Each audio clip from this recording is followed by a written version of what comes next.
From the land of lakes, this is 10,000 Takes, brought to you by Minnesota Score Radio. Wally and Eric back for yet another week as we slice and dice the always busy, always topical, super saturated Twin Cities sports scene. And Wally, normally we're on the radio, but now we're back on television. Hard to believe, episode number 5. 5. I believe that's how many passing yards your guy Kirk Cousins had on Monday night against the Chicago Bears. Man, was that ugly. Yeah, it was just enough as the Purple win it 17-9 down there in the Windy City. Boy, the Chicago Bears, they used to be known as the Monsters of the Midway. They were the Munsters of the Midway on Monday night. As in Herman Munster? Herman Munster, Eddie Munster, Grandpa, you name it. They were penalty prone. They were inept. The red zone became the dead zone. If they would have played a partially decent game, they might have got the W. But somehow the Vikings got the win, and they're still on the playoff bubble. Yeah, very much so. 7-7, and it's been that kind of year. And once again, if you do the math, it was a one-score game thanks to a late touchdown by the Bears, 17-9. So every one of the Vikings games, except for the game against Seattle early on in the season, has been a one-score game. The Vikings do win it. I guess that's the silver lining here. They win the football game. They're still in the playoff hunt in the NFC, where there's, a myriad of teams still battling for spots 6 and 7, really. Yeah, I mean, in the NFL, you never throw a win back. You're going to take it, and you're going to move on. They're already laser-focused on the Los Angeles Rams, their next opponent, right here in the Twin Cities on Sunday. And, it was not cosmetically a pretty win for the Minnesota Vikings, but they got the job done. I will give props to their defense. They've been getting gashed all season, but they only gave up 9, and as you pointed out, that final touchdown came on the last play of the game. So that was truly a cosmetic score. That defense kept the Chicago Bears out of the end zone when they had to. Yeah, and the flip side, of course, is that the offense really struggled for the Vikings. They struggled to keep Kirk Cousins upright. They struggled to get first downs. I think they only got 1 first down in the last, between the 5-minute mark of the third quarter and the entire fourth quarter. And they needed some first downs to kind of salt it away.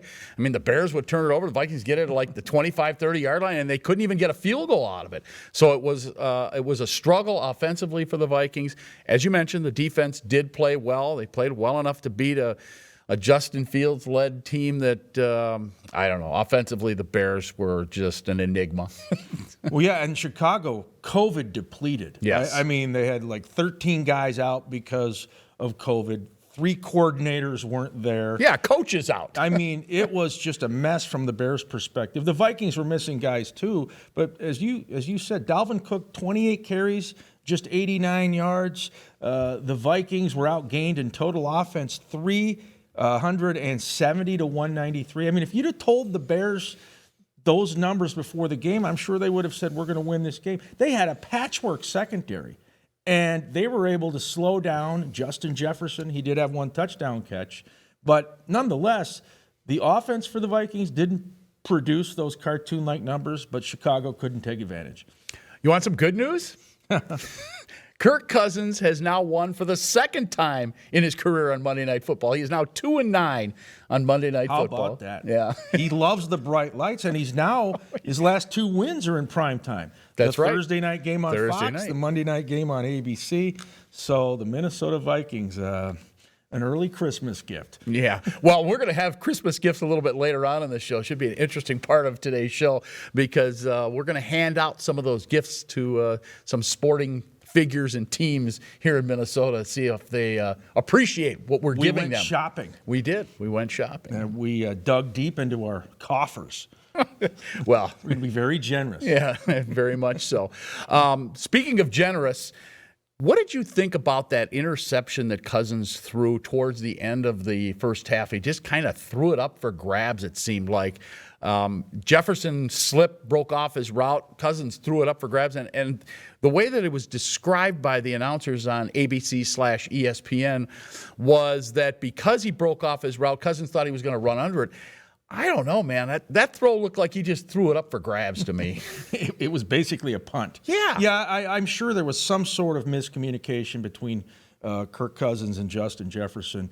But it's almost like Kirk threw it up too early. Yes. It's something maybe they've worked on in practice, but the release came sooner than he would have liked. You better at least take a look downfield and make sure that wide out is in the spot you expect him to be. And again, that could have been a crucial turnover in the game, but the Chicago Bears, very inept, could not take advantage and get anything out of it. So the Vikings were able to survive that. Chicago had 3 fumbles. Let's not forget. The Vikings were very opportunistic. But there were some things in that ball game that really bothered me on both sides. Once again, the NFL micromanaging these games, over officiated. You had the hit that Deion Bush of Chicago had on Mike Conklin. If you looked at it, there's nothing he could have done. That was not, in my eyes, a penalty. That led to Minnesota points. And then you had Eric Kendricks getting ejected for targeting Justin Fields when he had that pop-up slide on a scramble. Yeah, throw the flag on Kendricks, but eject him? Yeah. That was not intentional. He's a clean player. He's not dirty. I think that's only the second personal foul he's ever had called on him. So the NFL is way over the top on these rules. Yeah, they should never have ejected Kendricks on that play. And to that point, Justin Fields, as you said, did a pop-up slide. It looked like a baseball slide where he's still kind of upright when he comes in. Quarterbacks are taught to go down, and he did not go down in that situation. And the Vikings end up getting a penalty, and Kendricks ended up getting ejected. Fortunately for Minnesota, it was late in the fourth quarter. And, it's not like you missed Kendrick for 3/4 of the game. You just missed him for a few minutes of the fourth quarter. But still, as you said, the NFL, I think they really have to fix this. I mean, my goodness, the penalty calls on late hits and or roughing have just been over the top this year. And I don't blame the officials. To a degree, I think that this comes down from the NFL. This comes down from the rules committee. They're wanting to protect players and protect the quarterback. I get that. But unless it's egregious, I don't know how you can continue to call this. Well, the last time I checked, football is a physical game. It involves, hitting, tackling, things like that. So that's just part of the deal. All right, a lot more coming up. We will have a purple playback with Minnesota Vikings legend Chuck Foreman as we look back at that win over Chicago and look ahead to the LA Rams on Sunday. This is 10,000 Takes, your purple ticket. I've been meaning to give you these for many years. I think they're perfect.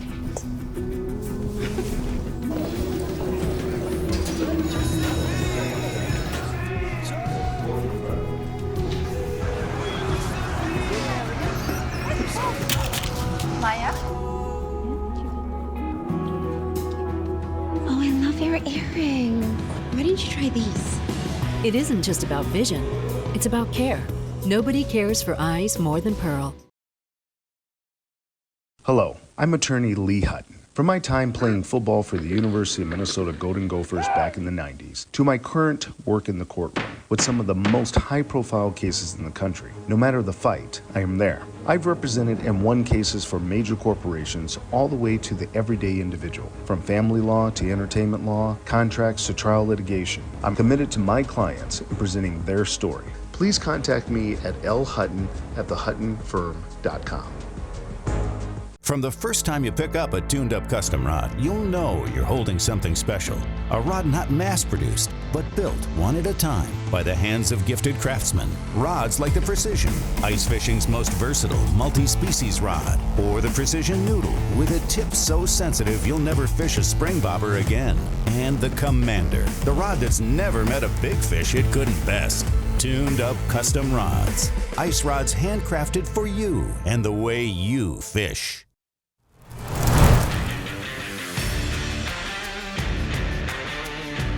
10,000 Takes, Wally and Eric with you, and it's time now to turn the page to our purple playback, and we are joined, per usual, by former Vikings great, number 44, should be in the Hall of Fame, is in the Ring of Honor, Chuck Foreman. And Chuck, I guess you were at the dentist earlier today, huh?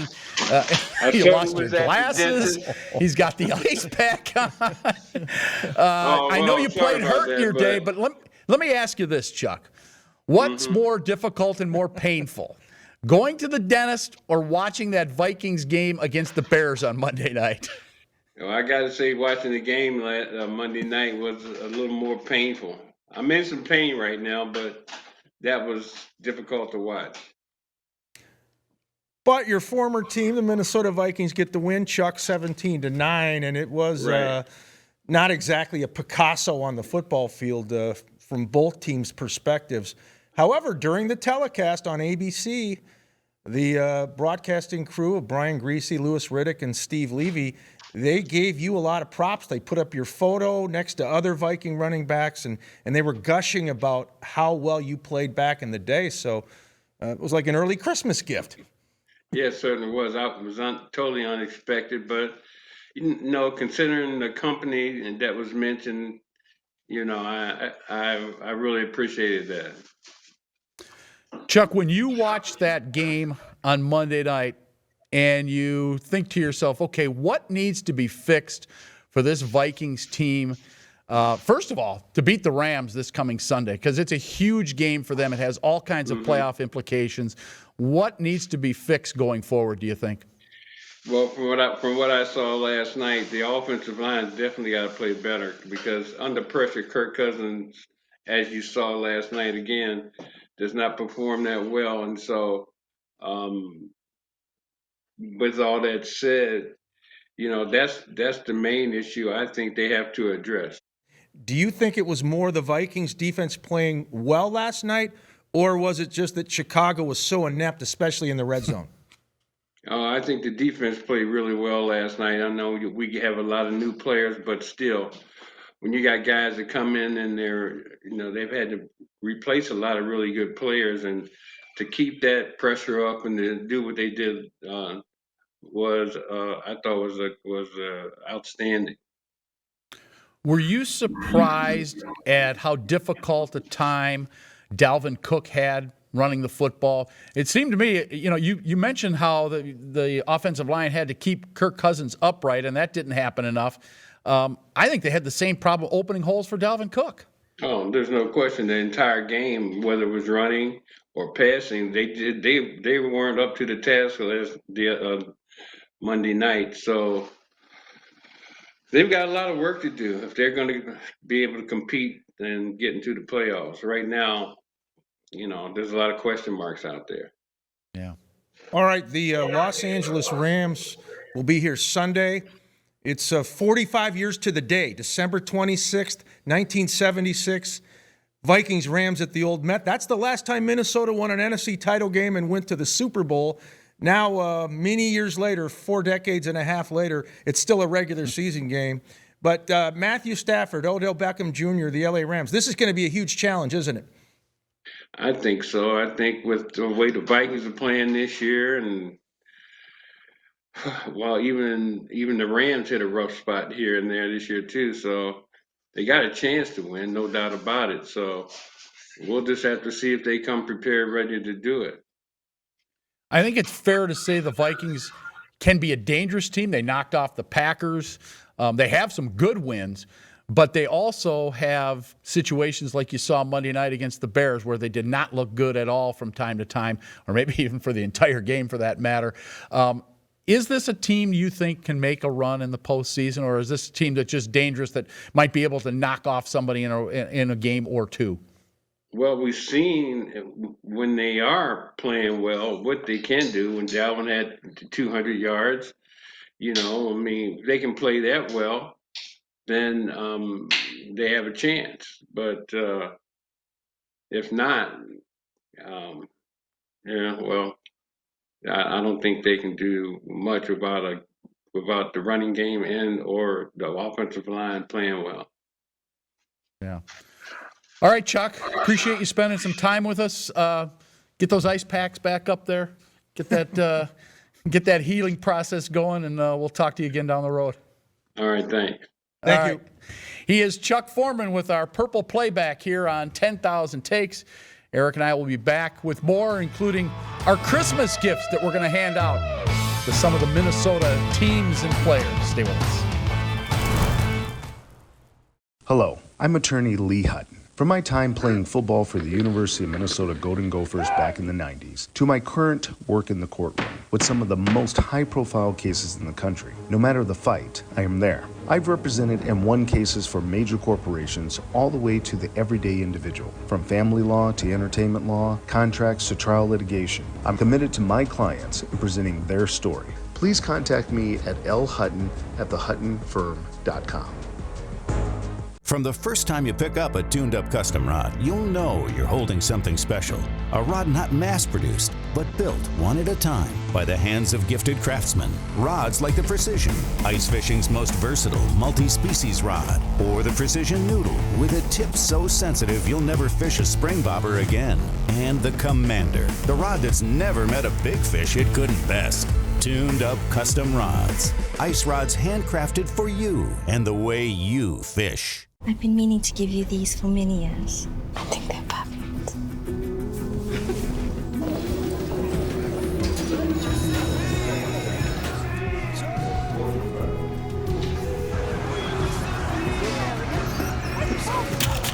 Maya? Oh, I love your earring. Why didn't you try these? It isn't just about vision, it's about care. Nobody cares for eyes more than Pearl.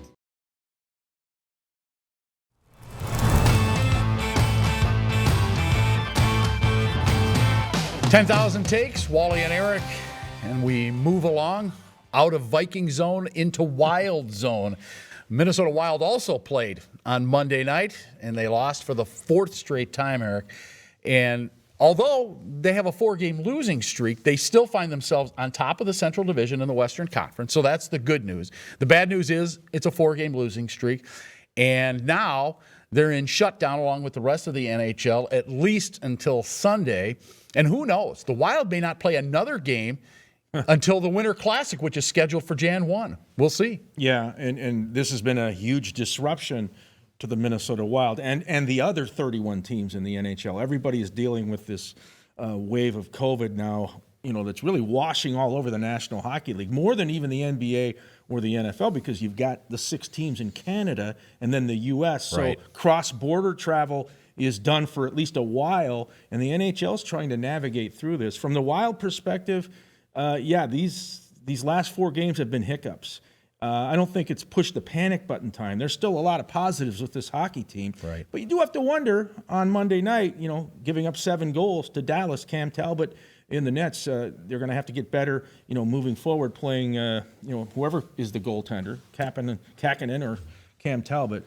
But this whole disruption is going to make it interesting for the NHL. Yeah, they've already have 3 games that have been put on the shelf, and they're not alone, as you mentioned. The rest of the NHL is in the same boat, and the teams in Canada, I don't know how they're going to figure this thing out with 6 teams in Canada and no cross-border travel right now. That's a problem. Well, and Canada goes into total COVID lockdown mode, much different than the U.S. The Montreal Canadiens don't even have fans anymore when they are playing. Hopefully that changes. But from the Wild perspective, now you have to wonder, what about that Winter Classic game on New Year's Day, January 1, 2022? Minnesota's waited a long time to host this event. They're supposed to play St. Louis at trendy Target Field. Will it happen? Yeah, it didn't happen last year. If you recall, it was supposed to happen last year. You know what was going to end up happening? I'll tell you right now. They're going to have it postponed. They're going to get it in 2023, January 1st, and it's going to be 50 degrees and sunny. And the ice will melt. Slush. Oh, Lord. All right. All right, time now for some Christmas gifts. We figured it's that time of year, so we're in the giving spirit, so we're going to give out some Christmas gifts to some of our teams and players. And my first gift is going to go out to Vikings quarterback Kirk Cousins. He needs an offensive line. I want to get Kirk an offensive line. He ended up on his backside 4 times against the Chicago Bears on Monday night. That can't happen. He only passed for 87 yards, 61 yards net because of the sacks. That can't happen. Dalvin Cook was only able to rush for 89 yards and 28 carries. They need an offensive line, so let's give that to Kirk. Well, I think Kirk could afford to buy an O-line on his own. Yeah, he could. He makes $30+ million a year. But Akeem Hicks, he was the human forklift for Chicago on Monday night. He was just lifting up Mason Cole and driving him back. It wasn't pretty. Yep. All right, your first gift. Mine's going to go to the Minnesota Timberwolves. they're going to get a trip to the NBA playoffs. This has happened only one time since 2004, but the chances are even better this year that the T-Wolves will punch a playoff ticket because 10 teams from each conference will go to the playoffs. So that's 20 in, 10 out. The odds are better that you miss as opposed to make. I think the T-Wolves have enough. I love Ant. Cat is, an unbelievable player. They probably need to add some pieces, but I believe the Minnesota Timberwolves will get a Christmas gift in April. Okay. And since you're on the Timberwolves, I'm going to give one to Cat. Karl Anthony Towns, the Timberwolves big man, their leading scorer, arguably their best player. He needs another big man because Cat likes to wander out to the three-point line. He declared earlier in the week, he said, I'm the best shooting big man of all time. Kind of hard to argue. He's got the numbers to go along with it. Let's get him some help underneath so Cat can wander, so he can stand out at the three-point line and loft those threes up. Let's get Cat a big man. That's my gift to Karl Anthony Towns. Another big man. Maybe Miles Turner from Indiana. Who knows? We'll turn him into a stray cat. A stray cat, yes. All right, my second gift is going to go to Byron Buxton and the Minnesota Twins. He's going to get a relatively injury-free season, playing at least 145 games, so he can showcase his MVP talents and make a trip to the All-Star game at Dodger Stadium in Los Angeles in July because he's so acrobatic. He's so talented. He's Spider-Man out there in center field, scaling the wall and robbing batters of home runs. The Twins fan base deserves to see this guy on the field every day. That's the gift I'm giving to Byron Buxton and the Twins. Well, if Byron had some starting pitching to go along with his abilities out in center field, the Twins might be a threat in that American League Central. So I'm going to give a gift to the Minnesota Twins and Byron Buxton. Starting pitching. Let's go out and sign a free agent. Maybe a Zach Greinke. Heck, bring back Michael Pineda. Right now, you got Joe Ryan, who has all of 5 major league starts in his cabinet, and Bailey Ober, who was up and down for the Minnesota Twins. And then they brought in Dylan Bundy, who had a horrendous year this past season for the Angels. I say the Twins go out and sign a couple of pitchers. That's my gift to the Minnesota Twins and to Byron. Hey, go grab Clayton Kershaw. Oh, yeah, right. You're dreaming. All right, the final gift I'm going to give out is to NFL Nation. Rules reform. Oh. We touched on it earlier in the show, but the suits and the bean counters at the NFL headquarters in New York City are ruining this great game. They are micromanaging an incredibly popular product. Eliminate ticky-tack pass interference calls. Eliminate roughing the passer calls where the quarterback gets touched. Eliminate some of these stupid taunting penalties that they've tried to enforce this year. Get rid of it. Let the athletes play. All right. Our Christmas gifts to Minnesota's players and teams. There you have it. Up next, takes of the day here on 10,000 Takes, your Christmas ticket. From the first time you pick up a tuned-up custom rod, you'll know you're holding something special. A rod not mass-produced, but built one at a time by the hands of gifted craftsmen. Rods like the Precision, ice fishing's most versatile multi-species rod, or the Precision Noodle with a tip so sensitive you'll never fish a spring bobber again. And the Commander, the rod that's never met a big fish it couldn't best. Tuned-up custom rods. Ice rods handcrafted for you and the way you fish. I've been meaning to give you these for many years. I think they're perfect.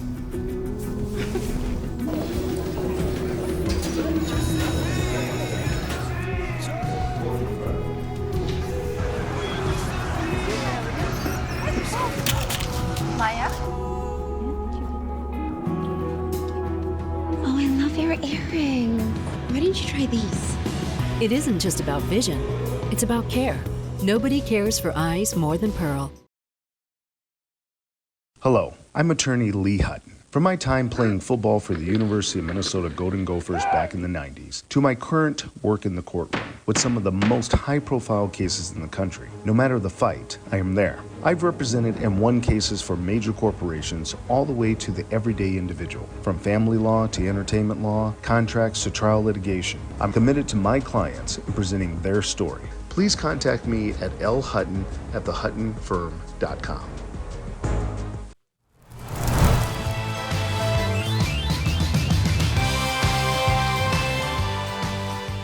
10K Takes Television, final segment of today's show. Wally and Eric with you.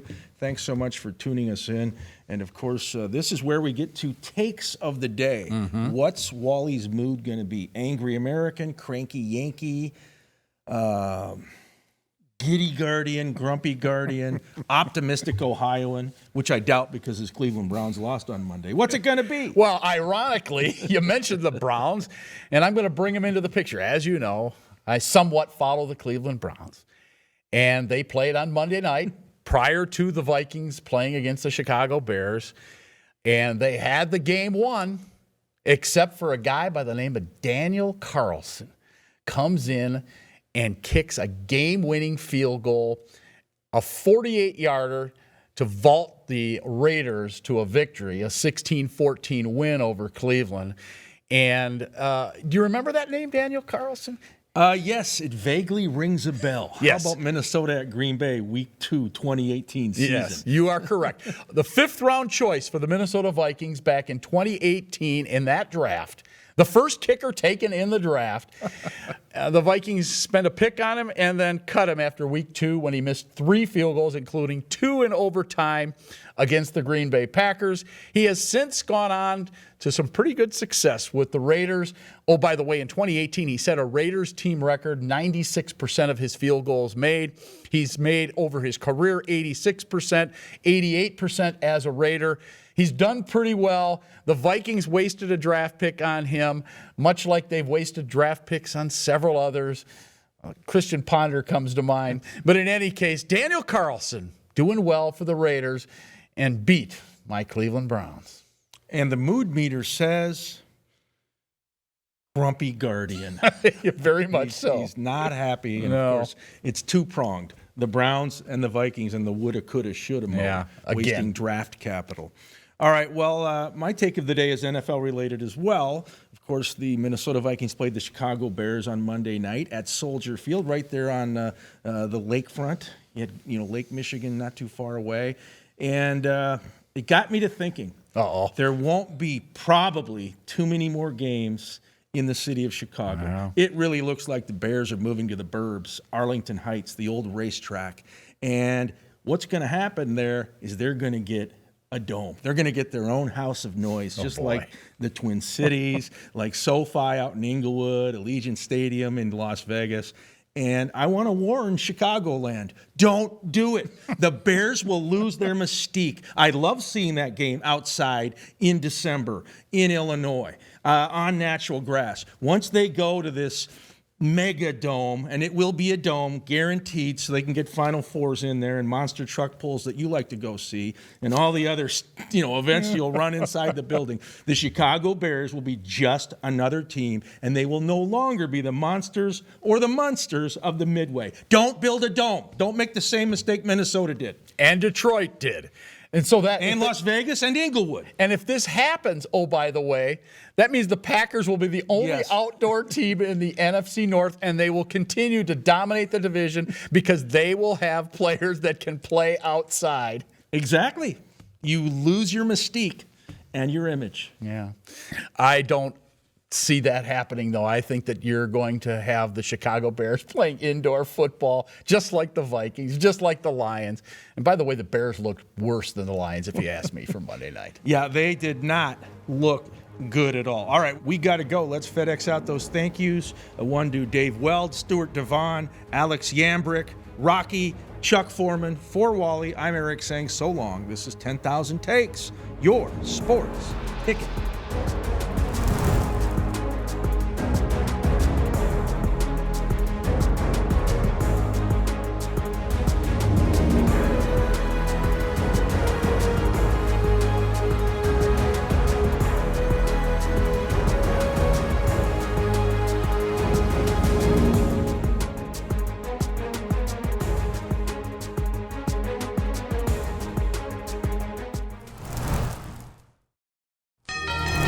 Wally and Eric with you here on MCN 6.